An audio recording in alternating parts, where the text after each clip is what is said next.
যে একটা আদর্শ একটা আইডিয়াল সিচুয়েশনে আমরা যে নির্বাচন দেওয়ার জন্য জাতির কাছে ওয়াদা দিয়েছি, একটা সুন্দর গ্রহণযোগ্য পার্টিসিপেটরি ইলেকশন উপহার দেওয়ার যে একটা ওয়াদা দিয়েছি, সেটা আয়োজন করতে গেলে একটা পোলিং সেন্টারে কী ধরনের আবহাওয়া থাকা দরকার, কী ধরনের পরিবেশ থাকা দরকার, ভোটারদের কিউ কীরকম হবে, পুলিং অফিসাররা কীরকম করে বসবে, প্রিসাইডিং অফিসাররা কীরকম করে বসবে, সার্বিক বিষয়াদি, ইভেন আপনাদের সাংবাদিক ভাইদের ভূমিকা কীরকম হতে পারে, তো যাবতীয় বিষয়াদি আমরা আজকে প্র্যাকটিক্যাল ডেমনস্ট্রেশনের মাধ্যমে দেখতে চেয়েছি এই একটা মক ভোটিংয়ের এক্সারসাইজের মাধ্যমে।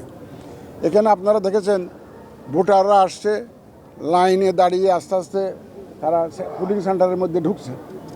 তারপরে ওই যে স্লিপটা নিয়ে দেখাচ্ছে, পুলিং অফিসার ডাক দিচ্ছে, তারপরে ওই যে assistant presiding officer ballot paper দিচ্ছে, তারপর ওই যে মার্কিং সিল নিয়ে প্রাইভেট রুমে ঢুকে ভোট দিয়ে বাক্সে ফেলতেছে। এই এক্সারসাইজটা অনেকেই জানে না, কিন্তু বিশেষ করে আমাদের যারা নতুন ভোটার প্রথমবারের মতো ভোট দিবেন, তারা জীবনে এই ভোট দেখেই নাই, গত 15 বছরের মধ্যে যারা ভোটার হয়েছে তারা দেখেই না, প্র্যাকটিক্যাল অভিজ্ঞতা নাই।